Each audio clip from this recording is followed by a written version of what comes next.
right, well, we are going to continue along, and our next presenter is one of the authors of Eye Tracking and User Experience Design, one of the books we have on sale, and she'll be over at the table after this. You might want to check that out. She is from Arlington, Virginia, but has just made the long and interesting move to work at Facebook in San Francisco. So please welcome Jennifer Romano Bergstrom.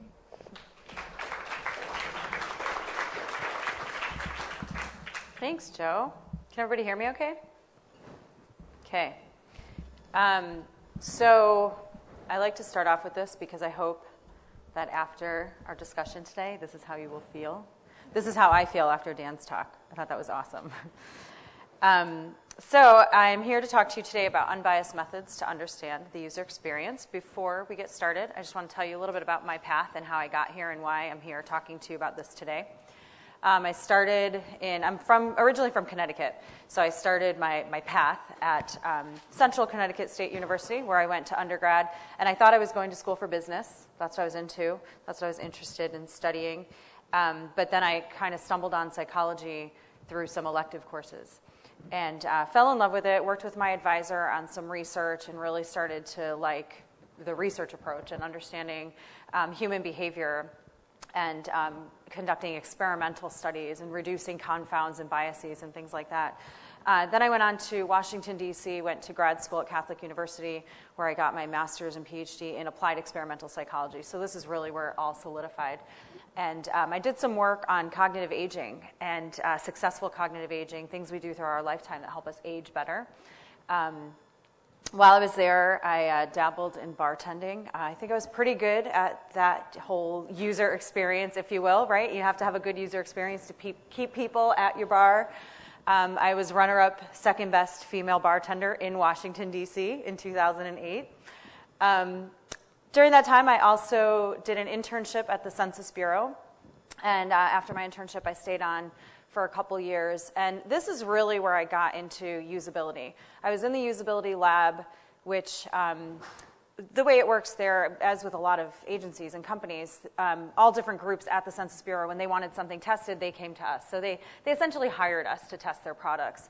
This is where I really learned a lot about surveys, of course, testing websites, forms, all sorts of things that are coming out of the Census Bureau. It's also where I got into eye tracking. They had an eye tracker, and they were creating heat maps and gaze plots and not really doing in-depth analyses. So, you know, with my background with experimental design and stats and everything, I really started getting deep into that type of data. From there, I moved on to Forrest Marsh Group, which is in Arlington, Virginia, a small, it's about 70 people, research firm, a social science research firm. And I started a UX lab there and left behind an amazing team. We did a lot of government work because it's in the DC area, but also some non-government work. Again, forms, websites, surveys. This is where I started getting into mobile and doing eye tracking with mobile, eye tracking on paper, some pretty fun, interesting things. While I was there just last year, Joe mentioned this, Andrew Shaw, who's here as well, he and I put out this book. We corralled a bunch of eye tracking experts and created this edited book. He and I also wrote a lot of it. But that was a very fun project. We have a bunch of them out at the book sale, so if you have a chance and want to flip through, I invite you to. Also heavily involved with the UXPA, the User Experience Professionals Association. Our conference, I tweeted about it, our conference is in June in San Diego. So I invite you to check it out, uxpa2015.org. And as Joe mentioned, I'm now at Facebook. I just moved to San Francisco. It'll be 2 weeks ago tomorrow. So I'm loving San Francisco, loving Facebook. I'm not going to be talking about Facebook. I'm still in orientation and learning about all the fabulous things Facebook is doing. But I'm excited to continue doing UX research and eye tracking and all these fun things at Facebook. So this is my background. This is where I'm coming from, my experimental background, my psychology background. And as I got into the user experience and usability, I've really taken all of that, the fundamental experimental background, and applied it to the user experience. And I'm really interested in reducing biases because, you know, when we're doing experimental studies, what we're interested in is finding out if there's a real difference or finding out the real truth. So you need to reduce all these confounds and all these biases to be able to accurately say that there is a difference between, for example, design A and design B, or in, group A and group B and the way they perform. So it's really important, and in my experience, I see a lot of UX practitioners who don't really pay enough attention to reducing those confounds and reducing those biases. So hopefully by the time you leave here today, that'll be something that's on your mind. So how many people here have observed usability or user experience testing sessions? And how many have conducted them as a moderator or maybe as a researcher? Maybe you're not moderating, but you're in the back room, but you're intimately involved with the study. And how many of you have introduced bias to your studies? Oh, I'm so happy. Okay, oftentimes I'm not happy that you've introduced bias, but that you've openly admitted it, because we often do, even myself, and I'm, very cognizant of it, but of course we are introducing bias all the time. But I won't continue to ask those questions throughout to say who's done this and who's done that. But hopefully, as we cover some of these, you'll be thinking about some things that maybe you've done or that you've seen that, there was some bias introduced that maybe you weren't fully aware of before. So just to get this out there, bias is a prejudice in favor of or against one thing, person, or group compared with another, usually in a way considered to be unfair. So the way we interact with our participants when we're conducting sessions, the way we ask questions, the way our body is angled, if we're smiling, if we're not, if we're saying, great, good job, versus not saying anything at all these things have the potential to introduce bias, introduce prejudice in favor of a design or a group. If you're acting a certain way with one participant but not necessarily with another participant, that all has implications and can affect your results. So certainly the way we ask questions impacts answers, and let's take a look at this little video. So he's going to say something new and radical in the broadcast. What, that silly grand design? Bernard, that was precisely what you had to avoid. How did this come about? I shall need a very good explanation. Well, he's very keen on it. What's that got to do with it? Things don't happen just because prime ministers are very keen on them. Neville Chamberlain was very keen on peace. Yes, he thinks it's a vote winner. Ah, that's more serious. Sit down. What makes him think that? Well, the party have had an opinion poll done. It seems all the voters are in favour of bringing back national service. Well, have another opinion poll done showing the voters are against bringing back national service. We can't be for it and against. Of course they can, Bernard. Have you ever been surveyed? Yes. Well, not me, actually. My house. Oh, I see what you mean. Well, Bernard, you know what happens. Nice young lady comes up to you. Obviously, you want to create a good impression. You don't want to look a fool, do you? No. No, so she starts asking you some questions. Mr. Woolley, are you worried about the number of young people without jobs? Yes. Are you worried about the rise in crime among teenagers? Yes. Do you think there's a lack of discipline in our comprehensive schools? Yes. Do you think young people welcome some authority and leadership in their lives? Yes. Do you think they respond to a challenge? Yes. Would you be in favour of reintroducing national service? Yes. Oh, well, I suppose I might. Yes or no? Yes. Of course you would, Bernard. After all you've told you can't say no to that. So, they don't mention the first 5 questions, they publish the last one. Is that really what they do? Well, not the reputable ones, no, but there aren't many of those. So, alternatively, the young lady can get the opposite result. How? Mr. Woolley, are you worried about the danger of war? Yes. Are you worried about the growth of armaments? Yes. Do you think there's a danger in giving young people guns and teaching them how to kill? Yes. Do you think it's wrong to force people to take up arms against their will? Yes. Would you oppose the reintroduction of national service? Yes. There you are, you see, Bernard. The perfect balanced sample. So, we just commissioned our own survey for the Ministry of Defence. See to it, Bernard.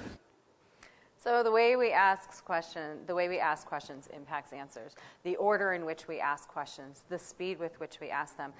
One thing here too, there's a lot of yes/no questions. I try to refrain from those during when we're questioning our participants, so we can get more information rather than just the yes/no. So there's a number of self-report measures that that user experience practitioners use. I would say that the self-report measures are used the most. These are just a few of them. I've never seen a usability study or user experience testing where they're not using some self-report measures. These are really important. It's people's perceptions of their experience, right? It's what they think about their experience. So things like difficulty ratings after people complete a task, asking them how difficult it was, satisfaction ratings, maybe after the session is complete, at the end, asking about various aspects of the experience. Think aloud protocols often used, so while people are conducting, while they're in a study and completing tasks, asking them to have running commentary of their thoughts.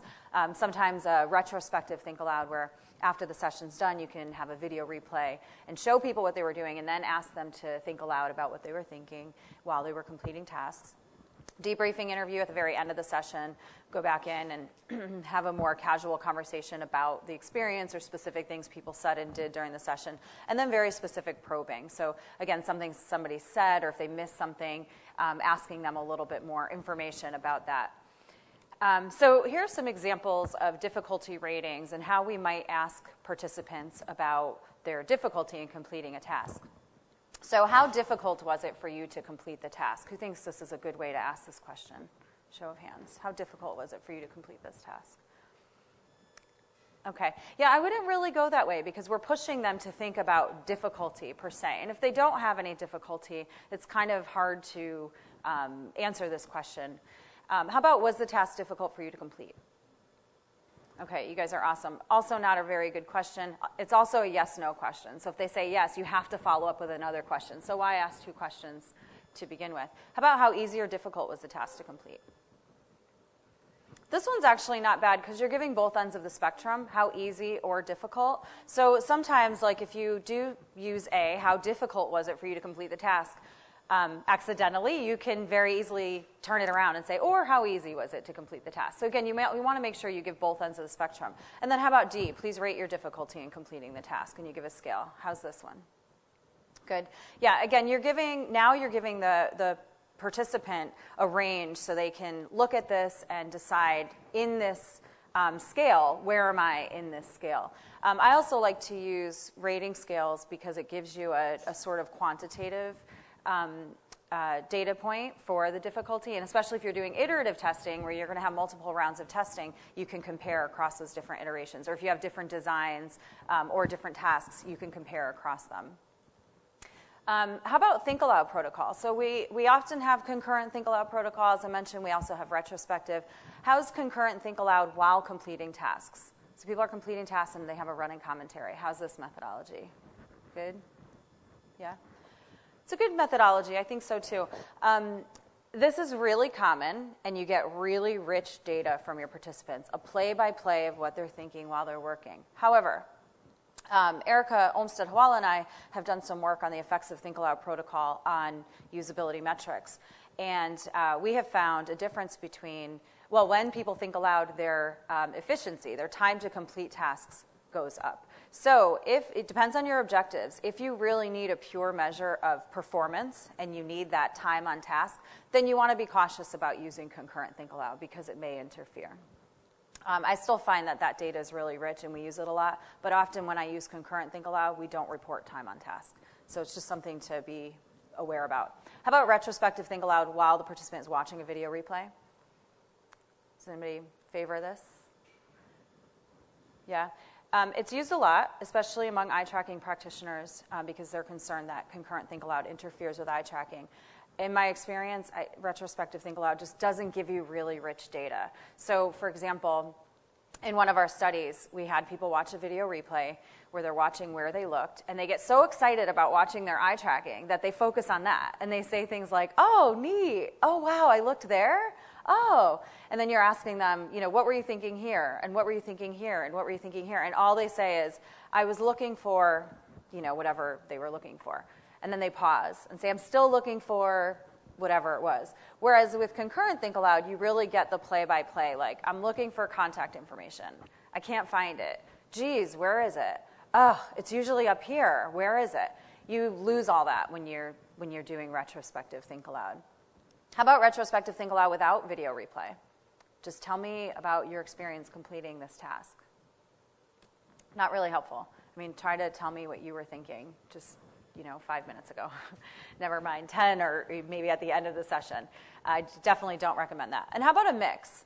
This is kind of my new methodology. If you have the resources, if you can recruit enough participants where you can do both concurrent and retrospective, this is my new way of thinking about it. Of course, it depends, again, on objectives and budget and time and lots of other things. But if you can get a mix, then you'll get the really rich data from the concurrent Think Aloud, and you'll get the more pure behavioral data from the retrospective because they'll be working in silence. And then how about probing? So let's say your participant does something or says something really interesting. Would we probe while they're completing the task? Or at the end of the task? Or at the end of the session? We don't want to do it while they're completing the task. We don't want to interfere with what they would normally do on their own, right? When you stop them mid-task and say, wait, why'd you do that? Or why didn't you click on that? Or why did you click on that? You're now interrupting what they would normally do on their own. So we don't want to do that. At the end of the task, you're running the risk of doing the same thing. You might call their attention to something on the screen that they didn't already pay attention to, and now you may affect the tasks that come after that. So really, I recommend waiting until the end of the session. Take those good notes, and then at the end of the session, when you're conducting your debriefing, at that point, you could go in and, you're done collecting your I don't want to say real data, but your behavioral data, right? So now at this point, you could go in and bring up a page and say, I noticed you hovered your mouse over here and you never really clicked. Can you tell me a little bit more about that? And now you're no longer impacting the behavioral data, the behavioral results, but now you're still getting some more of that in-depth information, the in-depth data. So interrupting obviously interferes with natural actions, and this isn't just for usability tests and user experience research. This is something that also comes from cognitive interviews from eyewitnesses. So let's take a look here. The next thing, it got more violent. It's not very loud. Well, the reason we've asked him to do a free recall and we don't interrupt is so that he's using his own words and his own memory. This geezer was doing all the swearing, dived on top of him. And I thought it was just pummeling him like, it seems to be pummeling him like that. If we were to stop him or ask questions and stop that flow, it becomes a stop-start thing, so there's no fluidity to it, and it becomes quite disjointed. And so he said, he's bleeding, he stabbed him. I couldn't believe it, something like that happened, in front of you, just sitting there. After 10 minutes, Eddie's free recall draws to a natural conclusion. So you want to let people talk about their experience on their own. We don't want to interrupt. We don't want to introduce bias by interrupting and interfering with what people would say and do on their own. So self-report data is great. As I said, it's the most common used. It's the easiest to collect. It's asking people what they think, whether it's concurrent Think Aloud or satisfaction ratings or some probing, debriefing interview. It's super easy to collect, and it's really rich. It's people's perceptions about their experience, but it's not enough. We don't want to rely solely on what people are saying. Let's take a look at another video. You're walking through a public square. You're looking around and suddenly see a friend in the crowd. The friend recognizes you, but even though you for a moment is looking right at him, you do not recognize him. Only when your friend stops and says hello do you realize you just looked right at him and somehow you still missed it. This is because you can only think of one thing at a time. You cannot mentally focus on more than one task, no matter how good you might think you are at multitasking. People are capable of switching between several tasks very quickly though, which can create the illusion of multitasking. We can also learn to do something physical while focusing on another mental task, such as walking and talking on the phone at the same time. However, a study was done with these very circumstances which made it clear that people who talk on their phone while walking bump into other people much more and doesn't really notice and or remember things happening around them. This phenomenon is called inattentional blindness. So while you all may think you multitask really well, something suffers, right? We're not good at completing multiple tasks at the same time. So even though we have our participants think aloud while they're completing tasks, there's some problems with that, right? So a lot of the common observational metrics that we collect, first click accuracy, task accuracy, time to complete tasks, or efficiency measure. The click patterns, what people are actually clicking on to complete their tasks, and conversion rate. So at what point during the experience are people registering for an account or signing up for the email list or whatever that point is of conversion. So we want to combine now our self-report measures and our observational measures. So would concurrent think aloud, would we have participants concurrently think aloud and measure their accuracy? Maybe. Maybe. Who thinks this is good? Okay, it's actually not bad. So in the research that we've done, think aloud does not affect accuracy. It doesn't affect the ability for people to complete tasks or not complete tasks. I kind of gave this one away already. Concurrent think aloud and time to complete tasks. That one you want to use with a grain of salt. So we do that a lot. We have participants think aloud, and we're assessing how long it takes them to complete tasks. But we have found that think aloud does interfere with the time it takes to complete tasks because it's hard to do both at the same time. So as we're talking about what we're doing, we're slowing down. We see this is even more pronounced in older adults. They're slower to begin with, and then if you have them think aloud while they're working, that slows them down even more.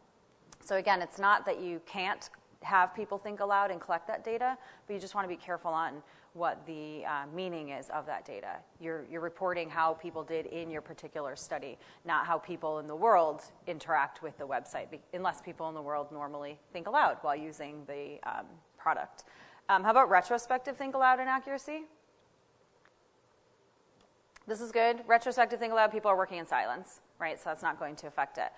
Same thing with time to complete tasks. So when it's retrospective, they're working in silence. It's not going to affect any of our metrics. However, I will say with retrospective think aloud, your overall session time basically doubles because you need to replay the entire session to the participant and have them think aloud while they're watching it again. So that's something really to think about. If you only want an hour session, that means you're cutting your time for your participants to actually complete sessions way down by more than half because you need some time, to introduce yourself and then at the end to debrief.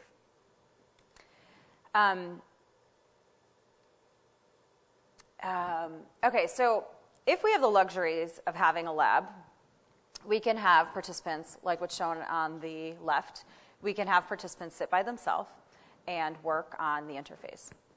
Many of us don't have that, so we oftentimes see what we have on the right. We sit next to the participant while they're completing tasks.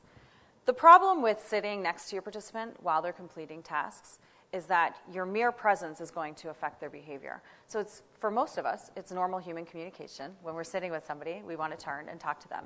So what I've noticed is participants will do that. You're asking them to complete tasks, and yet they'll turn and tell you about the problem they're having, instead of focusing on the interface. They'll turn and say, did I get it right? They're looking for some sort of validation that they're doing the, quote unquote, the right thing. So yeah, your mere presence affects them. And then I've also noticed that moderators who sit next to the participant, they act differently. They tend to interact more than when they're in another room or sitting behind the participant. If you don't have the luxury of having a lab and you need to be in the same room, you could still sit just behind the participant. So you could see their screen, you're still there, but they're less likely to turn all the way around to talk to you. Erica and colleagues at Census did a study where they had 3 different types of think aloud protocols. And what they found was when the moderator is interacting a lot with the participant, and specifically coaching. And they defined coaching as saying things like, good, oh, okay, great, okay. And giving this kind of this verbal validation throughout the study. And then when the participant was having difficulties, the moderator would say things like, well, keep looking. Is there anywhere else you would click? So had this kind of coaching behavior. And what they found was that accuracy was higher and satisfaction was higher. Of course, right? The person is having a better experience in the session, but they're rating their experience with the product as higher. So you really want to be mindful of this because while the accuracy and satisfaction are higher and that might seem good, it's really not, right? Your clients are going to be happy, or your designers are going to be happy, but then when you launch and you put this product out into the real world, it's not really reflective of how people are using the product. So you really want to be mindful of that behavior of the moderator interacting with the participant. One thing that we've done, when I was at Forest Marsh, we did a lot of studies on the road where we would rent focus group facilities, get a room at a focus group facility. And what we did is actually set up these barriers. So we had this big room, and our client sat in the back room, and the moderator would sit on one side of these barriers right here, and the participant would sit on the other side. And we were able to see their screen. We just duplicated the screen. And we started off the session sitting next to them, introducing them to what they were going to do. Then we went to the other side of the barrier. And then at the end, during the debriefing, we went back and sat next to them to talk about their experience. So this was a great way to artificially make this kind of lab setting where you would be in another room, and we were able to get around that problem where people want to turn and talk to you. Nobody, they can't even do it. They can't even reach their head around the little barrier. I did this at the National Cancer Institute for some usability studies too, and we just worked with what they had. They got like a big box and like flattened it, and we were able to put that between the moderator and the participant. So you could be creative in how you do this, but definitely be mindful of your interaction when the moderator is sitting right next to the participant. It surely has an effect, and it impacts the results. So self-report data combined with this observational data is very useful, but there's a filter, the participant.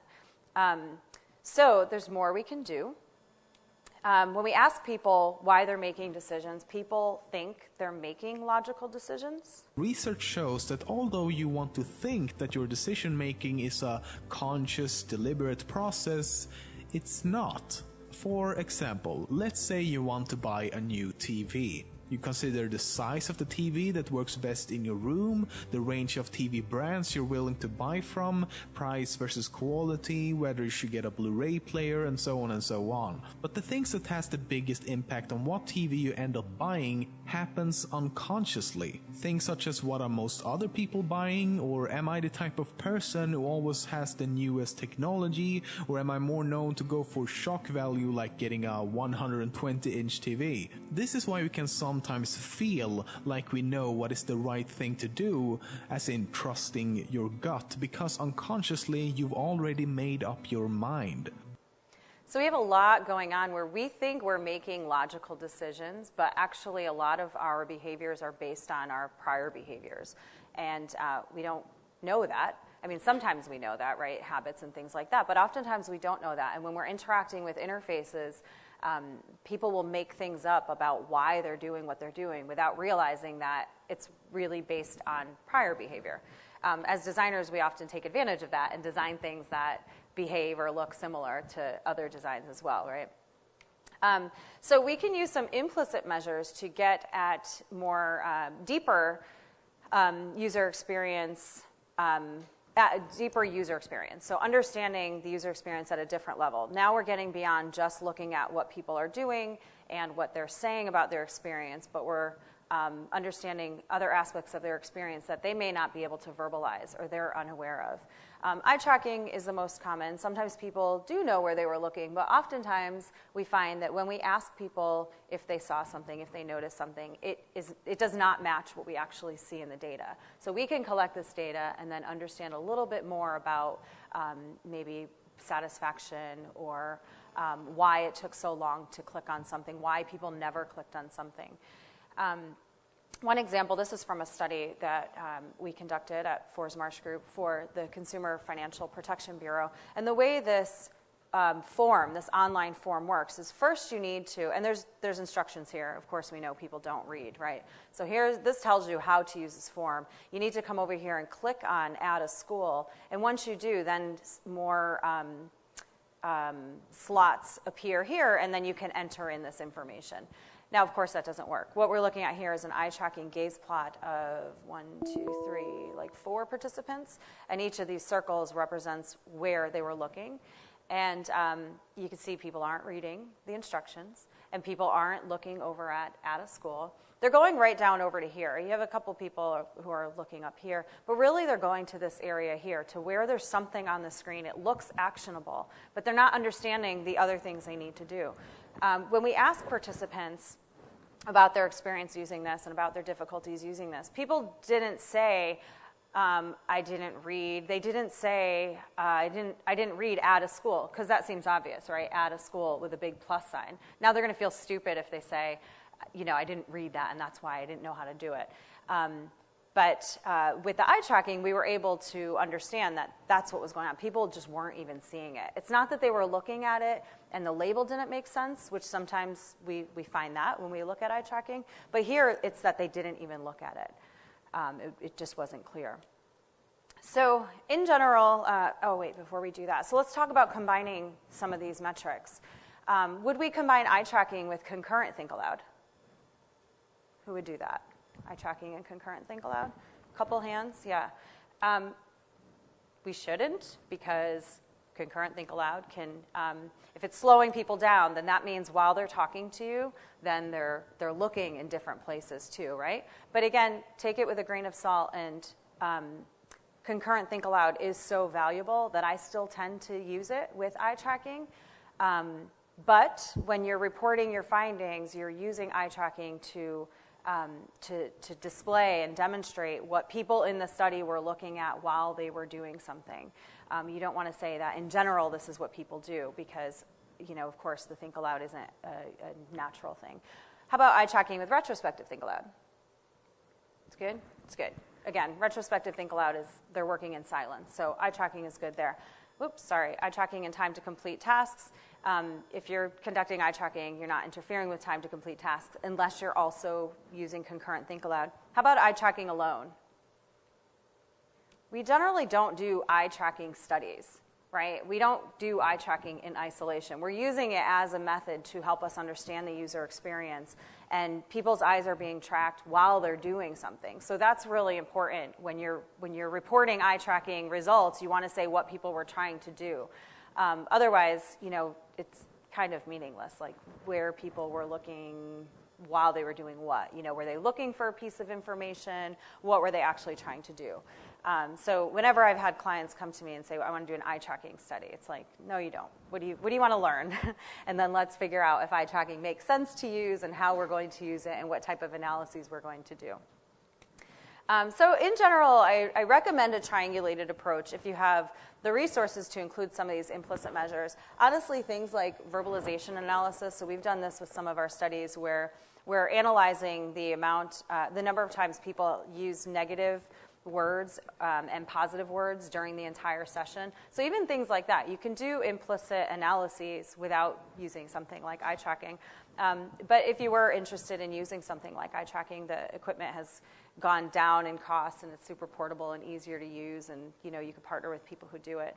But I do recommend a triangulated approach among these three types of measures.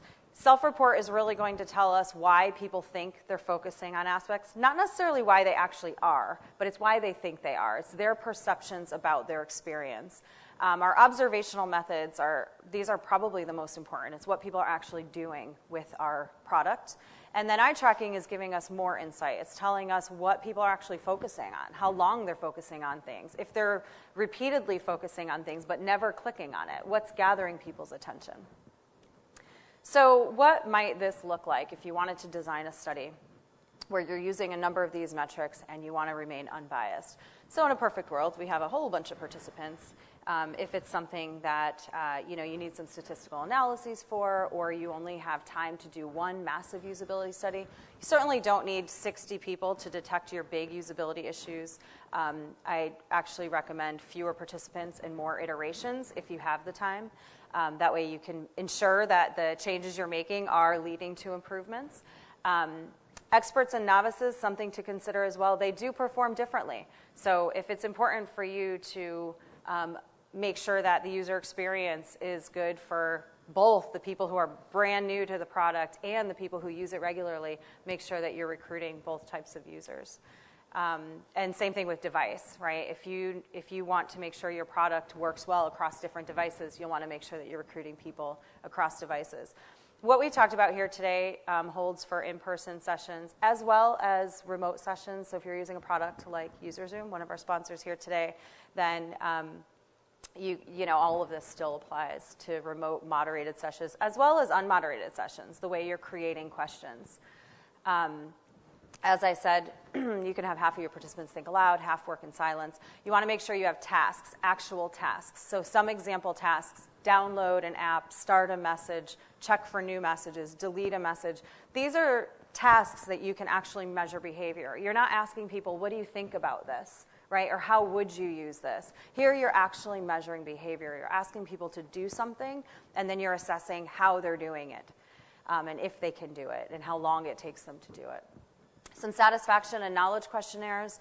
These can come at the end, so some example satisfaction items. How likely are you to use the app in the future? How valuable is the app to you?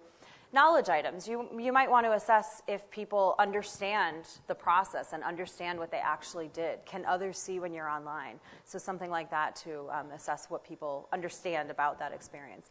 And then our debriefing interviews. So no matter how structured you are during the study, you always want to make sure at the end you go back in. You know, if you're in a separate room, or if you're using the divider, you go back around, or if you're sitting behind them, you now come and sit next to the person. And this is really going to humanize the experience. This is time for a casual conversation about their experience using the product. At this point, we still want to make sure we're not introducing bias. So if people are saying, did I do it right? You know, we don't want to tell them, yes, you did it right. Or if they're like, show me how to use it. We don't want to then go and explain how to use it. So you still want to remain neutral, but now it's, you know, a little bit more casual and conversational about the person's experience. So you could say things at this point, some of those probes, like, you seem to hover your mouse over here often. Can you tell me about that? Tell me what you thought about downloading the app. What would make this experience better? One question I love to use is, what is the one thing holding you back from using this tool? Because no matter what you've learned throughout the entire session, now you're forcing the participant to tell you that one thing that is holding them back. And you can follow up further with that. You know, if they tell you, maybe they had high accuracy, high satisfaction, they completed tasks quickly, it seemed like everything was great. But then you get to this question, and they tell you that, you know, it's not really useful. Like, I have this other app that's awesome, so why would I use this? And that gives you a chance to follow up more. Like, tell me about that other app. Tell me what you love about that app. You know, what would make this app more like that app? And would that lead you to use this app? You can follow up a little bit further with that. One other thing I wanted to say is we want to use words like, tell me more about that. When you ask people why, that really puts them on the defensive. You know, why did you do that? Why did you click on that? People react differently than, can you tell me a little bit about that?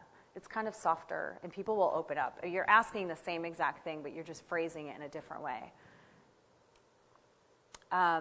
This is just a kind of table here that shows all the different types of data that you would get if you do this. So you get a lot of data.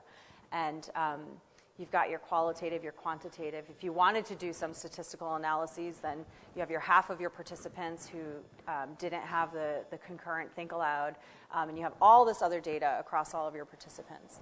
So you could collect a lot. So just some other quick considerations before we wrap up. When we're doing iterative testing, we want to make sure that we keep our tasks and questions the same. So I highly recommend iterative testing to ensure that changes you make as a result of testing have, number one, alleviated those issues that you discovered, and number two, that you haven't broken something else. If you never test it again, if you never put it back into the hands of new users and ask them to complete some tasks, then you have no way of knowing if you've done that, right? So that's really important. And you want to make sure that your tasks and questions are the same. If you bring people back in with this revised product and ask them to do new things or ask them new questions, then you're testing something totally new, right? So you want to make sure you're keeping those the same. We can't objectively test our own designs. Too often I see the designer conducting the session, and it's impossible to remain unbiased. It's hard enough when it's not our own design, right, to like stay neutral and sit behind the person, not laugh when they're saying something funny. And now when it's your own design and they're like, oh my God, I hate this, designers want to jump in and be like, oh, well, what about this? What about that? We cannot possibly objectively test our own designs. I can't stress this enough. I recently observed a designer who was running a session, and he went on to, oh, actually, this is the next one. Our job is not to explain the product. He went on to tell the participant, well, let me tell you why I created it that way. And he went on to explain, what it was supposed to do, and that's not our job. Our job, our moderator's job, is to pull as much information as possible from the participant, not to explain how it works or how it's supposed to work or how we thought it was going to work. Usually what I say when a participant asks if they got it right or what they're supposed to do, I usually say, what would you do if I wasn't here? And they quickly learn that they're not supposed to ask you. If you say that a couple times, they'll stop asking you what they're supposed to do. You just say, what would you do if I wasn't here?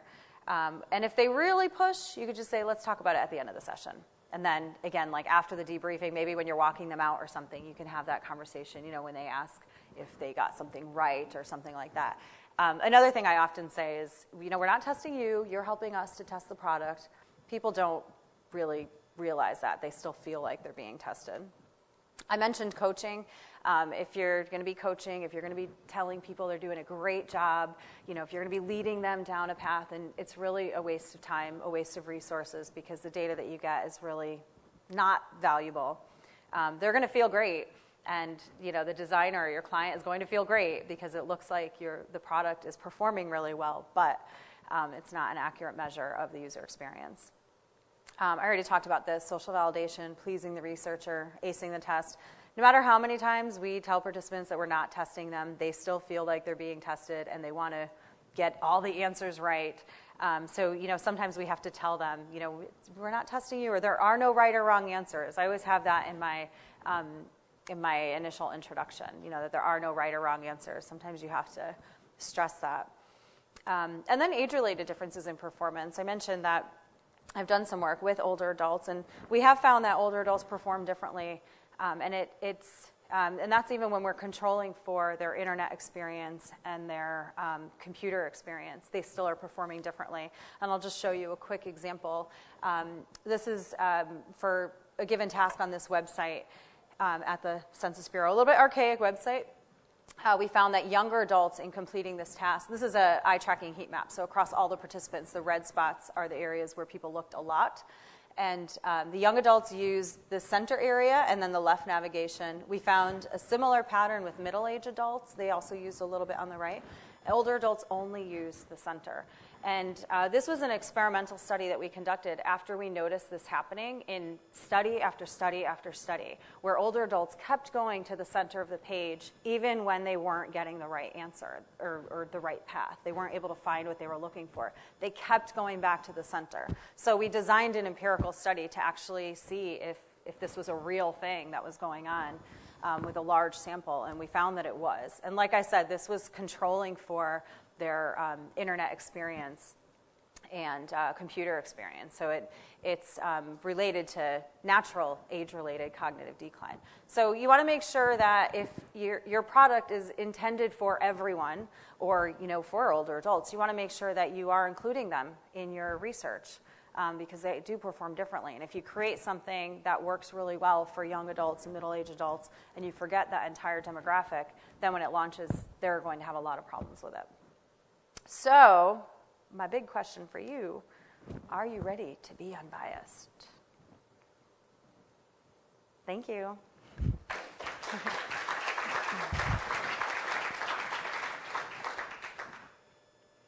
It's like one of. Any questions? Oh, sorry. You were first back there.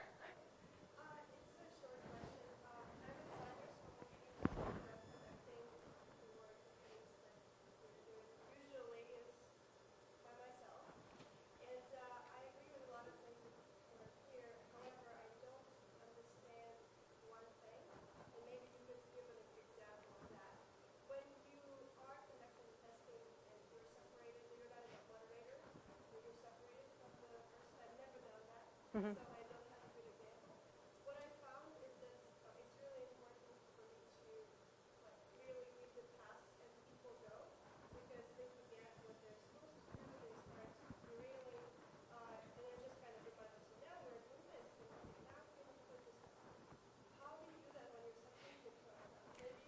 Sure. Sure. So first of all, I often have the tasks on paper right next to them. But you do need a way to communicate with them. So if you have a lab, like at Forest Marsh, we had a beautiful lab where we had like microphone and speakers. So we were in another room and we could communicate with them. I mean, I guess you could do that. If you're sitting right behind them, that's obvious. You know, you're right there. Same thing if you create that little barrier, you're on the other side of the wall, so you can continue to talk to them. If you don't have that set up, you might be able to use phones, right? Just put the phone on speaker and you're working from another room and you can see their screen. Just like when we do remote tests, right? Remote usability tests, where you're physically in a different location, but here you just might be in another room and you could do that same thing.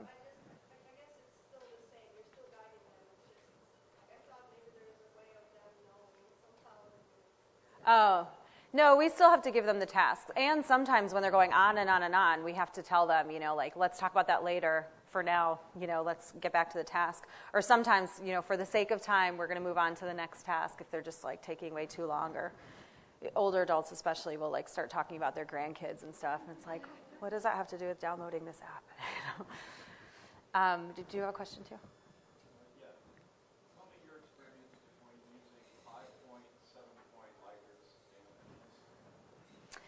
Great question. 5-point, 7-point, or 10 points on any sort of Likert scale.